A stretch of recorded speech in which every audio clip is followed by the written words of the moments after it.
Okay, good morning friends. 10મું chapter તરંગ પ્રકાશ શાસ્ત્ર આના વિશે આપણે અભ્યાસ કરીએ છીએ. લાસ્ટ લેક્ચરમાં મળ્યા ત્યારે પ્રકાશિત વિભાગ અને અપ્રકાશિત વિભાગ માટેનું અંતર આપણે શોધ્યું. બરાબર છે. હવે તમને એક નવો સવાલ પૂછાય. કઈ રીતે પૂછાય? બે રીતનો સવાલ પૂછાય છે. જો સવાલને જરા ધ્યાનમાં રાખજો. એવું પૂછે કે બે ક્રમિક શબ્દ બોલું છું એટલે એક પછી બે પછી ત્રણ, આ રીતે બે ક્રમિક પ્રકાશિત અને બે ક્રમિક અપ્રકાશિત વિભાગ માટે, બરાબર છે, બે ક્રમિક પ્રકાશિત અને બે ક્રમિક અપ્રકાશિત વિભાગ માટે સલાહકારનું સૂત્ર મેળવો, અથવા એને કહેવાય બીજી રીતે સલાહકારની પહોળાઈ માટેનું સમીકરણ. સલાહકારની પહોળાઈ માટેનું સમીકરણ, બરાબર છે. ચાલો, બંને એક જ સવાલ છે. તો એ સવાલને કઈ રીતે સાબિત કરવાનો છે? જો હવે ટેક્સ્ટબુકમાં નથી પાછું, તો થિયરી એકદમ ધ્યાનથી પાછા સમજીએ. હા, ચાલો સમજવાની શરૂઆત કરીએ. ઓકે, લાસ્ટ ટાઈમ આપણે પ્રકાશિત વિભાગ માટે આ સૂત્ર સાબિત કર્યું હતું. ઓકે, જો અહીંયા x બરાબર હતું, પણ અહીંયા કેટલા હતા? n. એટલે મેં શું કર્યું? x n બરાબર આટલા છે. હવે જો કે ભાઈ પહેલી સલાહકાર છે તો અહીંયા x1 તો અહીંયા 1 લખી દે. બીજી સલાહકાર છે તો x2 તો અહીં 2 લખી દે. બરાબર છે. હવે આપણે શું કરવાનું છે? ક્રમિકમાં જવાનું છે. ક્રમિક, એક પછી બે પછી ત્રણ પછી ચાર, આ રીતે આગળ વધવાનું છે. તો તમે મને કહો કે અહીંયા xn બરાબર આપણી પાસે છે, બરાબર છે. તો એની પછી શું આવે? xn. તો એની પછી શું આવે? n+1. એની પછી n+2, n+3, n+4, આ રીતે આગળ વધવાનું થાય. ચાલો, તો અત્યારે આપણે એક બીજું ઇક્વેશન લખીએ x n+1 માટે. તો શું કરવાનું? n ની જગ્યાએ આપણે લખી દેવાનું n+1 lambda d upon d. પૂરું થઈ ગયું. n માટેનું ઇક્વેશન આપણને ખબર છે, તો n+1 માટેનું લખી નાખ્યું. હવે બે ક્રમિક, બસ સમજો કે ક્રમ છે, સમજો કે છે આ રીતે. પહેલું, બીજું, ત્રીજું, ચોથું. બે ક્રમિક કોઈ પણ પકડી લો. બે ક્રમિક એટલે સમજો કે આને પકડી લો. ક્રમિક એટલે આ બીજા પરથી ત્રીજું. આ બે વચ્ચેનું જો અંતર તમારે શોધવું હોય તો 3 ઓછા 2 એક જવાબ આવે. એટલે મોટામાંથી નાનું બાદ કરવું પડે. સિમ્પલ જ છે ને. અંતિમ માઈનસ પ્રારંભિક, તો તમને ડિસ્ટન્સ મળી જાય. બરાબર છે. ચાલો, તો આપણે બે ક્રમિક વચ્ચેનું ડિસ્ટન્સ ફાઇન્ડ કરવું છે. તો બે ક્રમિક વચ્ચેનું ડિસ્ટન્સ એટલે xn અને n+1 વચ્ચેનું અંતર. તો એ અંતરને આપણે નામ આપીએ છીએ બીટા. શું નામ આપ્યું? નોટેશન નવો આપ્યો છે. બે ક્રમિક પ્રકાશિત સલાહકાર વચ્ચેનું અંતર એટલે શું કહેજો આપણે? બીટા. ઓકે, બીટા એટલે મોટામાંથી નાનું બાદ કરવાનું છે. તો x of n+1 minus x of n. Simple. ચલો, ઇક્વેશન મૂકી દો એની માટે. તો n+1 lambda d upon d minus n માટે શું? n lambda d upon d. ચલો આને છૂટું પાડી દઉં છું. તો n lambda d upon d plus 1 છે એટલે lambda d upon d minus n lambda d upon d. આને મેં છૂટું પાડ્યું. એક વખત n સાથે ગુણાકાર કર્યો, બીજી વખત 1 સાથે ગુણાકાર કર્યો. તો જો n lambda d by d plus 1 lambda d by d. એટલે 1 એટલે મેં લખ્યું નથી, 1 એટલે 1. સિમ્પલ. તો જો આ કેન્સલ તો વધ્યું શું આપણી પાસે તો કે lambda D upon D beta બરાબર છે થઈ ગયું ઇક્વેશન સાબિત આ કોની માટે ઇક્વેશન થયું તો કે બે ક્રમિક પ્રકાશિત શલાકા વચ્ચેનું અંતર ધ્યાનથી સાંભળજો બે ક્રમિક પ્રકાશિત ક્રમિક છે જો n અને n+1 પ્રકાશિત વિભાગ એ માટેનું શલાકા વચ્ચેનું અંતર બરાબર છે આ રીતે સાબિત થાય એકવાર જોઈ લો લખી લો સ્ક્રીનશોટ લઈ લો પછી આપણે અપ્રકાશિત વિભાગ માટે કરીએ બધાને જે ગડબડ થાય છે ને ક્યાં થાય છે અપ્રકાશિત વિભાગમાં જ ગડબડ થાય છે પ્રકાશિત તો ઈઝીલી થઈ જાય છે અપ્રકાશિત નથી થતું બરાબર છે ચાલો એ જોઈશું એની પહેલા તમે લખી લો જરા જોઈ લો ચલો ફટાફટ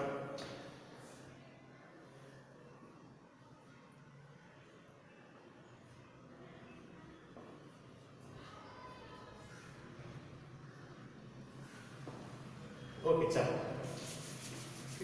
તો સ્ક્રીનશોટ લઈ લીધો હશે ઓકે 2 માર્કમાં સવાલ પૂછાય કે તો 3 માર્કમાં પૂછાય પછી તમારું નસીબ ઓકે એમ પણ હવે તમારી પાસે નવી પેપર પેટર્ન આવી ગઈ છે કઈ રીતે એમસીક્યુ કેટલા છે કયા ચેપ્ટરમાંથી પૂછાવાના છે થિયરી ક્યાંથી કઈ રીતે પૂછાવાની છે તે અને સૌથી બેસ્ટ ઓપ્શન મળી ગયો પહેલાની પેટર્નમાં હતું કે પ્રશ્ન નંબર 5 ના અથવામાં 5 આવતો અને ઘણીવાર શું થાય કે બંને આવડે અને એની ઉપરનો ચોથો કમ્પલસરી હોય કે ના આવડે એની જગ્યાએ હવે શું 12 માંથી 8 લખો 9 માંથી 6 લખો 6 માંથી 4 4 3 2 4 ને 3 7 7 ને 2 9 ઓપ્શન છે તમારી પાસે 9 ઓપ્શન અને અમે આ 10 ના ચેપ્ટરનું વેટેજ તમે જોયું હશે 7 થી 10 માર્કનું વેટેજ 7 માર્ક્સ મિનિમમ કવરેજ ચાલે 8મું 9મું અને 10મું આ જે 3 ચેપ્ટર છે એનું વેટેજ 25 માર્ક છે 8 9 10 આ 3 ચેપ્ટરનું વેટેજ 25 માર્ક છે 8મું તો કંઈ નથી 8મા ચેપ્ટરમાંથી એમસીક્યુ જ કરવાના બાકી કંઈ નહીં 3 માર્ક કાઢ નાખો ચાલો કેટલા થયા હવે બાકીના કેટલા વધ્યા 25 માંથી 3 ગયા 22 9 અને 10 બે થઈને 22 માર્કનું ચેપ્ટર છે તમારું બરાબર 11 માર્ક ગણી ચાલો તમે એવરેજ તો બહુ ઇમ્પોર્ટન્ટ ચેપ્ટર્સ છે બધી જ થિયરી ઇમ્પોર્ટન્ટ છે જે કરીએ છીએ બધી જ ઇમ્પોર્ટન્ટ છે બરાબર છે બધી દિમાગમાં ઘુસાડેલી બધી થિયરી મોડે થઈ જવી જોઈએ એમ બરાબર છે હું પ્રયત્ન કરું છું કે તમને બેસ્ટમાં બેસ્ટ રીતે શીખવી શકું ચાલુ છે તમારી માટે જોવું તો થઈ ગયું પ્રકાશિત વિભાગ માટે હવે આપણે કરીએ અપ્રકાશિત વિભાગ માટે ચાલો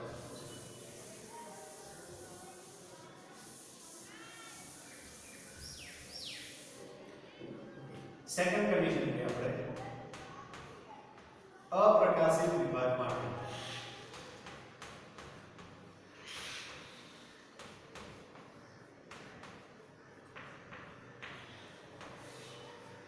બરાબર છે ચાલો એનું ઇક્વેશન શું હતું તો કે xn બરાબર n plus 1/2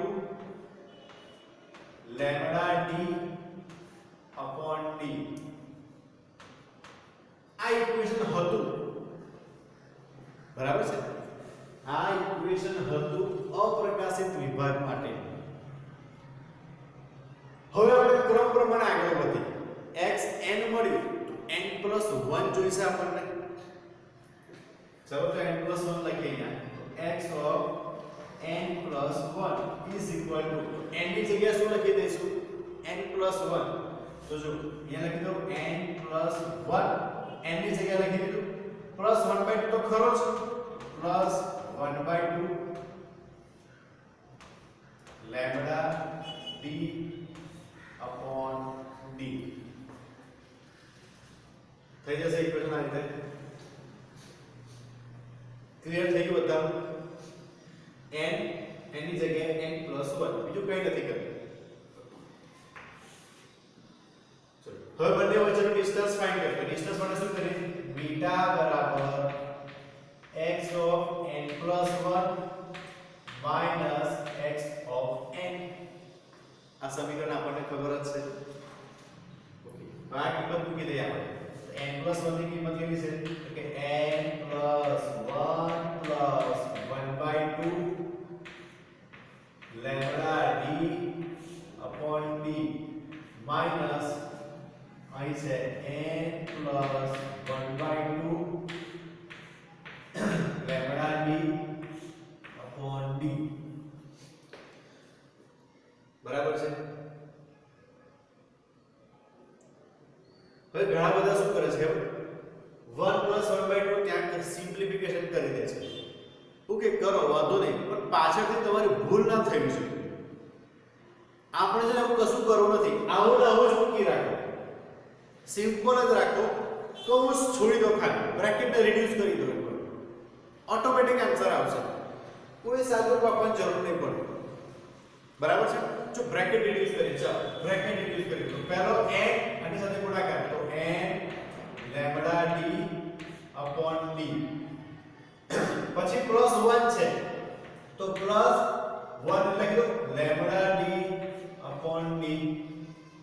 પછી 1/2 તો plus lambda d upon 2d. 1/2 થઈ ગયું ને? તો જો તો તમે રિડ્યુસ કરી કે ત્રણ તો અલગ ફિગર કરી નાખ્યા છે.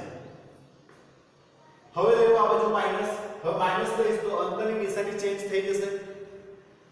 ચેન્જ કરી માઈનસ પહેલા n સાથે લઈએ તો કે n lambda d upon d. પાછો માઈનસ આવશે, minus lambda d upon 2d. કેમ 1/2 છે? ઓકે, બોર્ડ પર આવી જાય જરા જોઈ લો પહેલા. ઓકે, ગુડ, ચાલ આવી જાય છે. થઈ ગયું આટલું? કઈ કરવું નથી. બ્રેકેટને વારા પડતી આની સાથે આનું, આની સાથે આને, આની સાથે વારા પડતી બધાને અલગ અલગ કર્યા. કોઈ સાદુરૂપ આપવા નહીં. એટલે છે ઘણા બધા ડાયા થઈ જાય. અને 1 plus 1/2 સર 3/2 3/2 કર પછી સાદુરૂપ આપવાનું થશે. 3/2 કરશું તો પછી સાદુરૂપ આપવું પડશે. અહીં તો ડાયરેક્ટ જ કેન્સલ થઈ જવાનું છે. બ્રેકેટ છૂટા કરો, કેન્સલ કરો. ચલો કેન્સલ કરીએ. શું કેન્સલ થાય? તો કે જો આ લેમ્બડા d માઈનસ વાળો આ છે તો આ પ્લસ વાળો આ n lambda d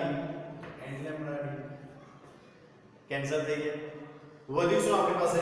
is equal to શું વધ્યું? Lambda d upon d. જો ઓકે, પહેલા તમે લખી નાખો, સ્ક્રીનશોટ લઈ લો, પછી તમે થોડી સમજૂતી આપવાની માટે. ચાલો જોઈ લો ફટાફટ.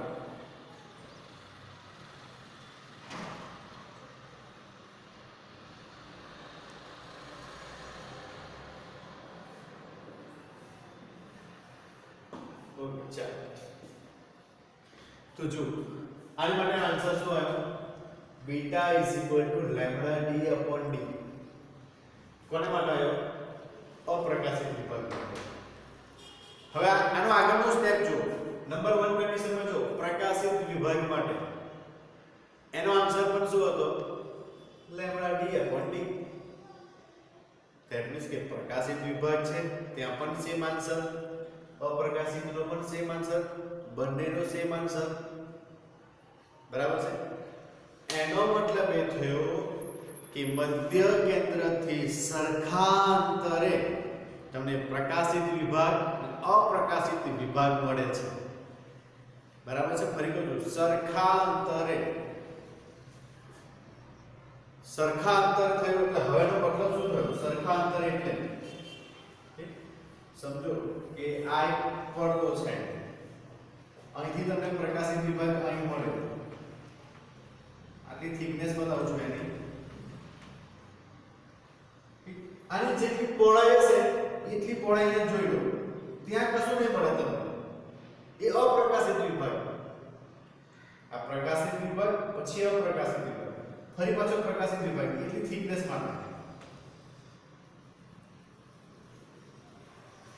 ફરી પાછું છોડ દો અપ્રકાશિત વિભાગ જેટલું અંતર આ છે એટલું અંતર આ જેટલું અંતર આ એટલું અંતર આ સરખા અંતરે તમને પ્રકાશિત વિભાગ અને અપ્રકાશિત વિભાગ જોવા મળશે બરાબર છે ઇન શોર્ટ સમજો જો પ્રકાશિત વિભાગને હું વ્હાઇટ પટ્ટાથી બતાવું વ્હાઇટ એટલે પ્રકાશ છે વ્હાઇટ કલર ની શું છે પ્રકાશ છે અને આ જે અપ્રકાશિત વિભાગ છે એના કારણે ગુંચન અત્યારે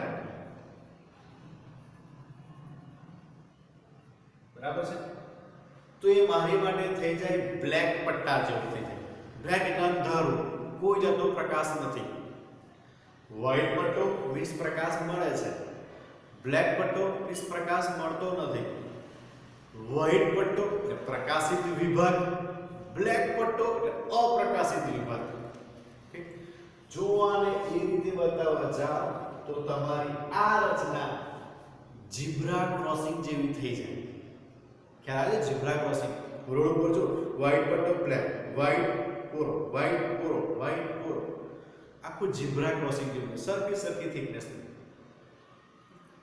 આખી તમને ઝીબ્રા ક્રોસિંગ જેવી રચના જોવા મળશે પડદા ઉપર બરાબર છે આ રીતે તમને ઇક્વેશન મળી શકે છે અને આવી વાત તમને જોવા મળે ક્લિયર થાય છે સમજાય છે તો બધાને ધ્યાનથી સમજો બહુ ઈઝી છે આ 2 માર્ક્સની 100% થિયરી સમજીને ચાલો તમે 2 માર્ક્સ માટે 100%